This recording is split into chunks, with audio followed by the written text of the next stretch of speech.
In today's episode, we sit down and speak with Sophie. Sophie is the face behind the YouTube channel Just Doing This Now, which is a CrossFit-based podcast. We dive a bit deeper into Sophie's YouTube journey as to why she started her channel and experiences she's been able to have so far. Sophie has also started a Strong Women series on her channel, where she has got to hang out with some of the UK's top CrossFit athletes. For those of you listening, we welcome Sophie onto the RocketPWR Podcast. How are you, Sophie? Hiya, I'm really good, thank you. How are you? I'm very well, thank you. I'm going to dive straight in with the podcast. For those of you that have become regular listeners over the last few episodes, you would know that we like to start the RocketPWR Podcast with a little bit of fun as a show opener. For you, Sophie, in CrossFit Games fashion, we want you to rank your top 3 and spirit of the games using your favorite YouTubers. So starting in 3rd position, down to 1, and then spirit of the games. The spirit of the games is that they don't have to be the best, but it's someone that you just really enjoy liking. And then also who they are, possibly what type of vlog they do, and how you got interested in them. So number 3, when you're ready. Oh, cool. Number 3, I've got to. I think it's got to go as a bit of a tie. I think I'd say Flabberjacked and the Average CrossFitter. Okay, but just to let you know, in CrossFit there will be a tiebreaker, right, and one of them can't make the podium. If one of them is 4th, one of them is 4th. Yeah, no, it's all good. Well, basically, I like Jacob Heppner. He's very funny. I love how he gets his dog involved. Winston, I do like him. If I can just stop you there 1 second. So you've just pied off Flabberjacked and Average CrossFitter and replaced them both with Jacob Heppner. No, it's not like that at all. Okay, I'm going to start this again. Right. So in 3rd place. And those 3, I don't want to now be 3rd, 2nd, and 1st. Oh, damn. Okay. Average. They both listen to this podcast. I'm going to say the Average CrossFitter because I appreciate how difficult it is and how challenging it is and the hard work that goes into putting on a channel and putting it out there. So that's my 3rd. Well, the Average CrossFitter Jack has been on the channel. He was our very first podcast, so I will link his channel and all the other channels that you mentioned in our show notes in the description below. So if you are listening to this and you've not seen the Average CrossFitter, you can go onto his channel. And in 2nd place.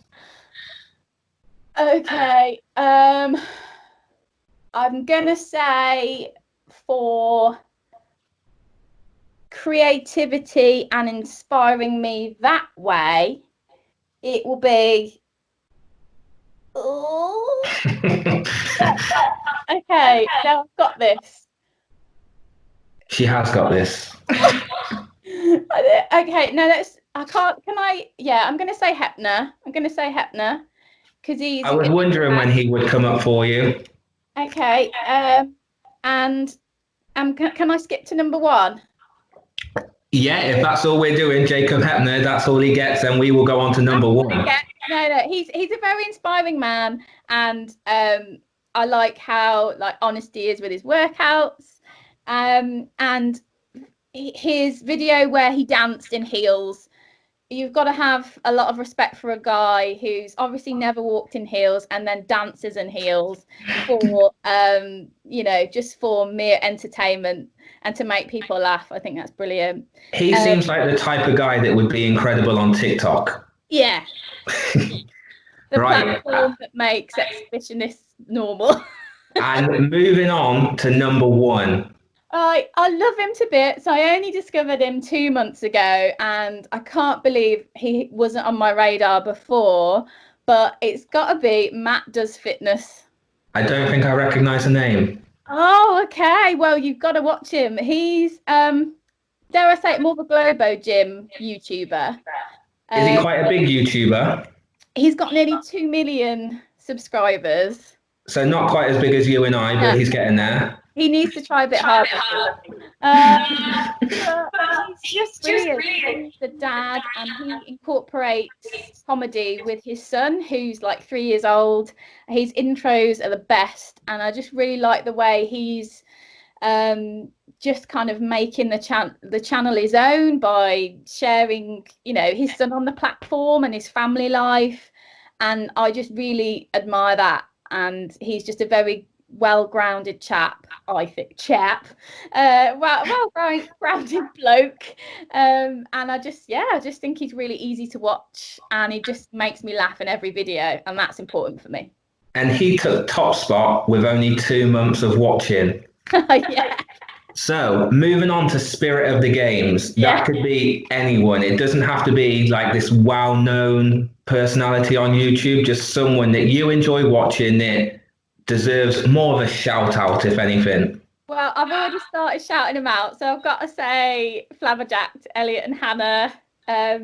Again, they're kind of newbies, like myself and Jack. And yeah, I think the work they do is great. They're a lovely couple. And the other Spirit of the Games would be... Pardon, you can only have one. I don't play by the rules. But please tell us who the other one is, and then we'll get you to pick between them, so I can message Elliot and Hannah and tell them that you've pied them off for the second time. Is it Romy? Romy, yeah. Romy, yeah. I think she's really brave for putting herself out there. Okay, for this purpose, I'm going to allow you to have Flabberjacked and Romy, as they're both personal friends of both of ours. But let's talk about your YouTube channel. Yeah. It's called Just Doing This Now. I thought that meant I'm just doing CrossFit now as before I was doing something else, which isn't the case. Can you tell the listeners how you chose that name? Well, start again. It's hard without the reference but for you listeners, Sophie had to send me the link to give it some clarification. Yeah. Because I had no idea. Yeah, it's quite niche. And I love it when people know when I talk about the comedian who says this catchphrase, and her name's Morgana, and I discovered her 6 years ago, so she's not really kind of on the scene at the minute, but she did a skit and where she would dress up as Natalie Cassidy from EastEnders, who plays Sonia. And years ago, as a bit of an actress myself, I always love like taking the mickey out of things. But basically, she'd go, "All right, my name's Natalie Cassidy." So and then a few years around that time, I was running marathons. I did the London Marathon for charity, and I went live to help raise more money and stuff like that and awareness. And I went live as I was running the marathon, and I was like, "All right, just doing this now, running the marathon, going past Buckingham Palace, you know." So that's just kind of stuck. And when I started the channel, I had no idea really what I was going to call it, and it just kind of sounded right at the time, because also I wasn't sure of my niche, and it could have applied to anything really, because it took a few videos to sort of settle down, find my niche of CrossFit. What made you start your YouTube channel? Because you said you didn't know what your niche was, but you clearly wanted to start a YouTube channel, and then you just kind of fell into CrossFit. So what gave you the idea of starting your YouTube channel? And also, if you can answer, how long have you been on YouTube channel to date? So I've been on YouTube a year and a month. Congratulations. Thank you very much.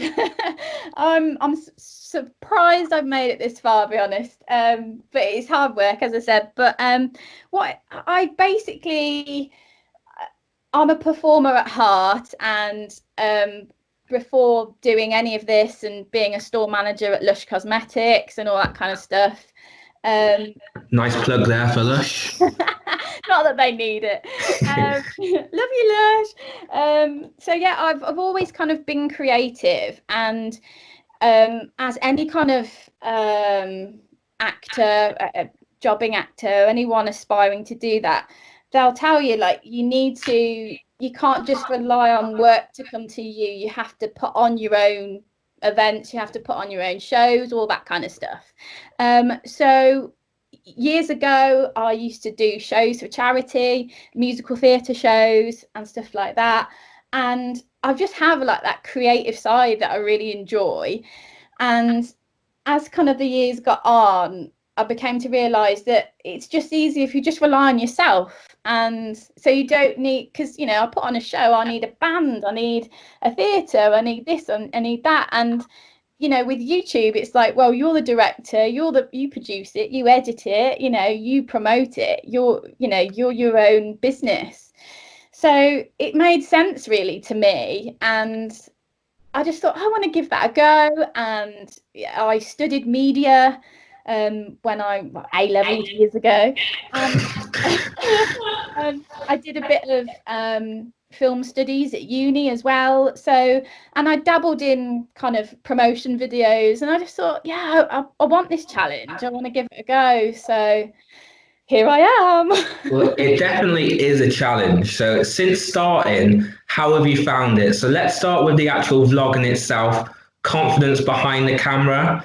We've watched a lot of your vlogs and you do seem very smooth throughout. You're happy to get the camera out and vlog in front of people, where a lot of vloggers that are within their first year, they won't vlog in an audience, or even some of these vloggers now that have a big kind of following, they're still nervous to get in front of the camera.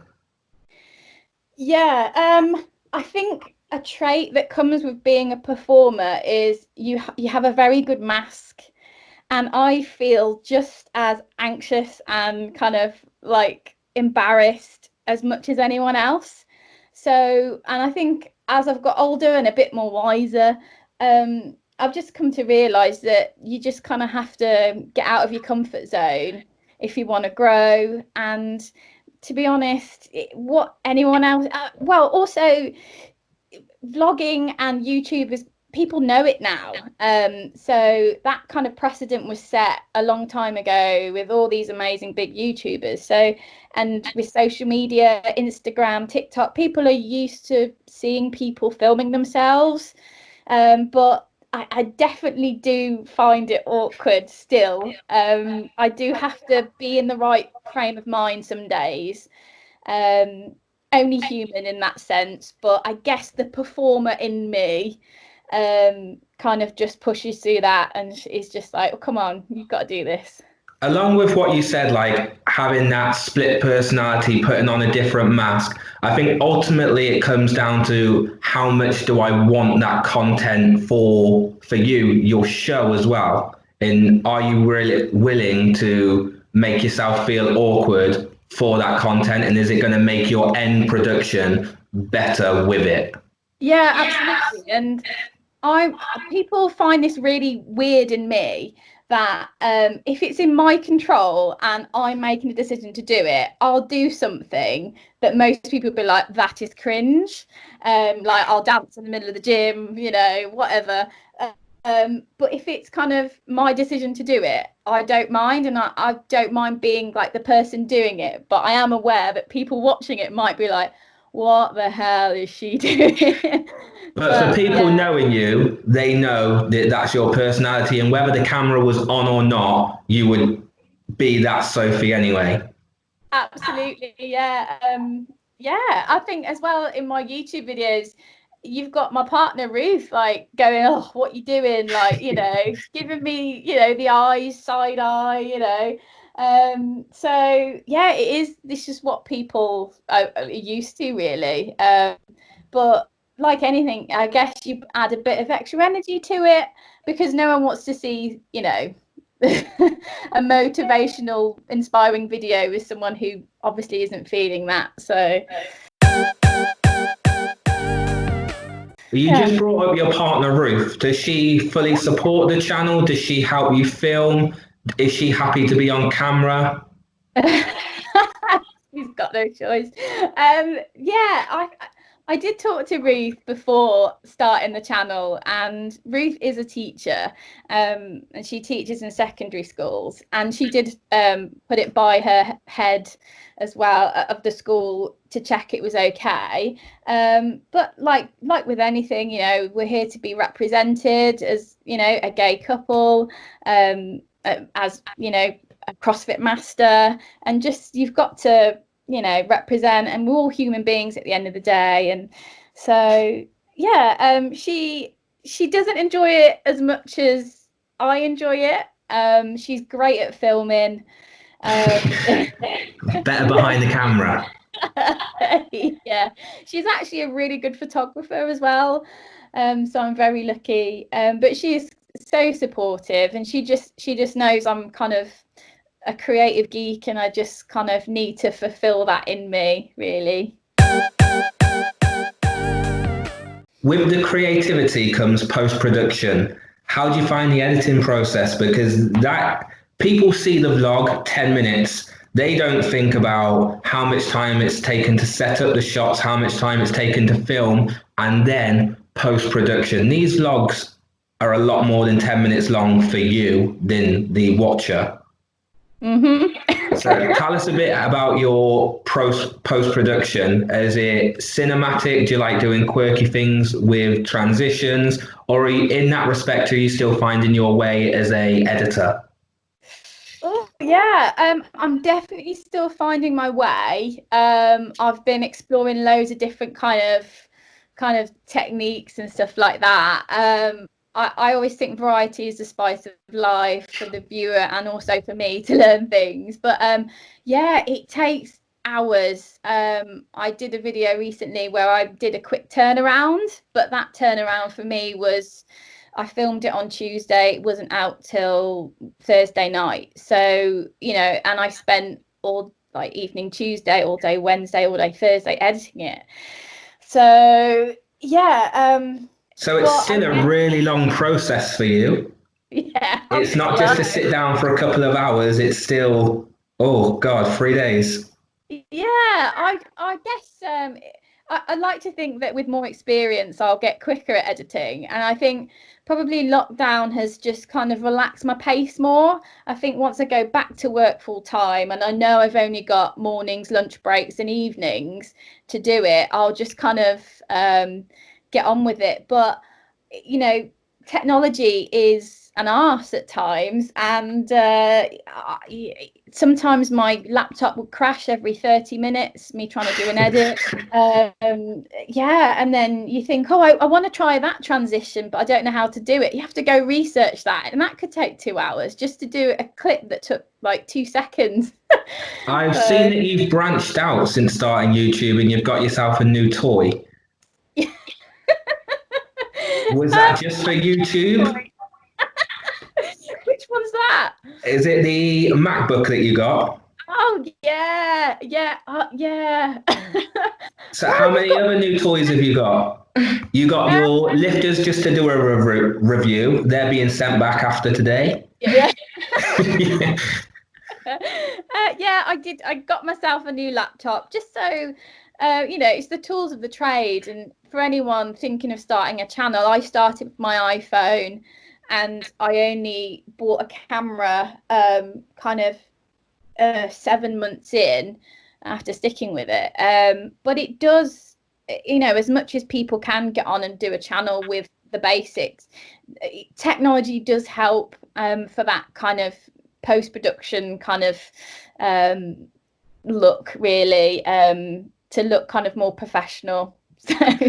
And moving on to how you found the experiences while vlogging that it's brought to you. I know that you've met some really cool people through your journey so far, and these people you now talk to regularly. Can you tell us about how you met these people via YouTube and other experiences that being on YouTube has brought to you?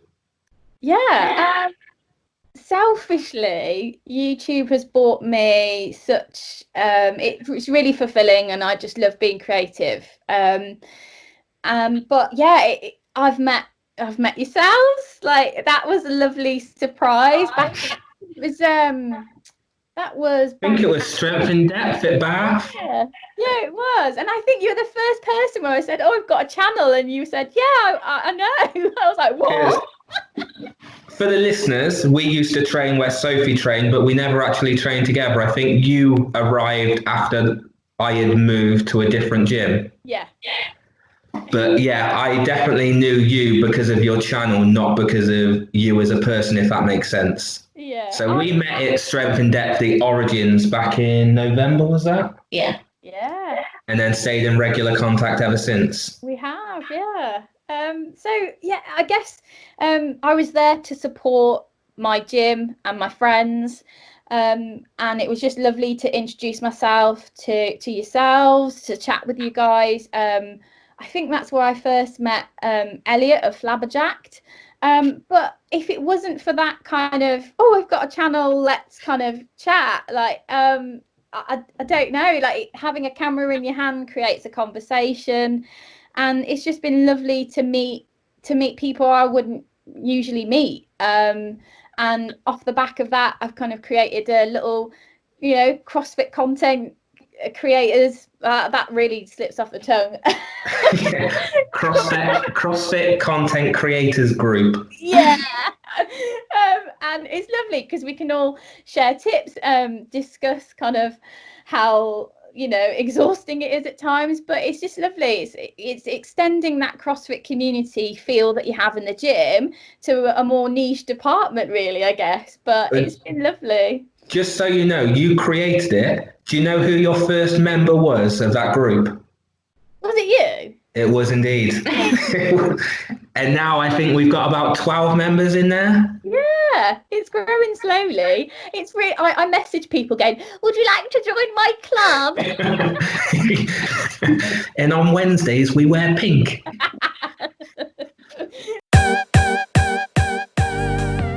Where do you want to take the channel? We obviously watch your channel, and you've recently started the Strong Women series, and you've got to spend some time with a lot of women within the UK CrossFit world. You've Ree Pearson, the darling CrossFit sweetheart. You've had Helen Nutter, who is a sanctional athlete and will be making moves within the UK CrossFit world, hopefully all over the world within the next couple of years. Have you got anyone else on that Strong Women series that you're allowed to tell us about, or upcoming? What else do you see with the channel? I just want to interview more strong women, really, who inspire me. I've got a few people lined up, but nothing kind of concrete. Corona just came at kind of not the best time in terms of filming stuff like that. But yeah, I'm hoping to reach out to more ladies and see if they'll entertain me for a few hours. So yeah, I just want to help promote women in the sport, rising stars, and also masters as well. I mean, the end goal one day, I'd love to interview Sam Briggs. Have you reached out to Sam Briggs? Not yet, no.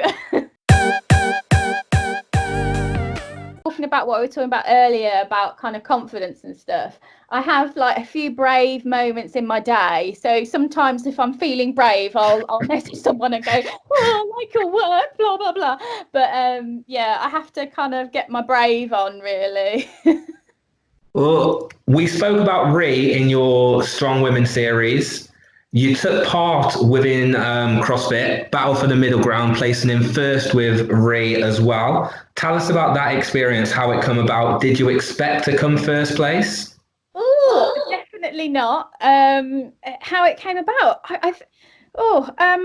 Obviously I train with Ree at the bullpen, and we chat. I mean, we're both talkers, and I don't know the kind of exact moment, but I think it was after I'd done her Strong Women series kind of video and we trained together, because before then I think we'd only trained together a couple of times, and we were talking about how important it is for masters athletes to compete in these competitions, because if there isn't a good turnout, they're not going to put on events for older athletes. So in support of that, Ree asked me to do the comp, and I was like, oh, of course.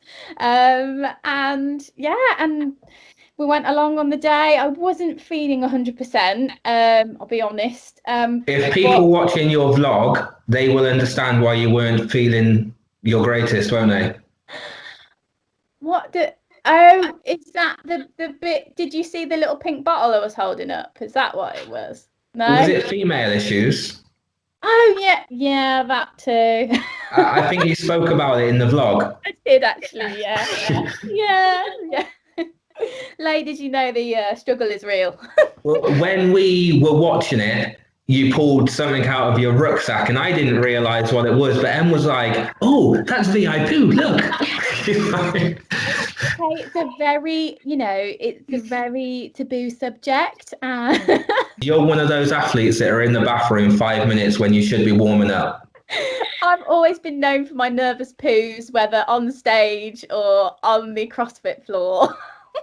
But we know that they smell of lemon. Oh, absolutely, yeah. So that's not bad, is it?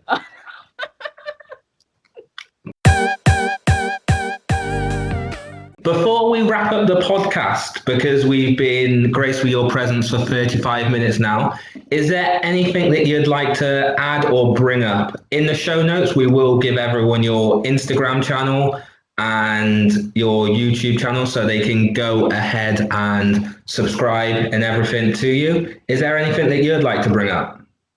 Oh, I just want to say, I think your work's brilliant, and I love how You're just branching out as a brand and just kind of getting content out there and speaking with people like myself who probably wouldn't get that platform.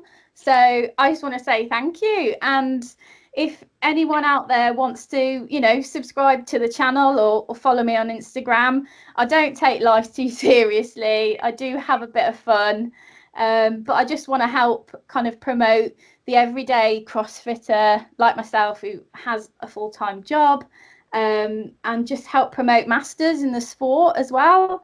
And if you want to chat on my channel, come join us. And you guys, I've got to get you on the channel. We're more than welcome to come onto your channel.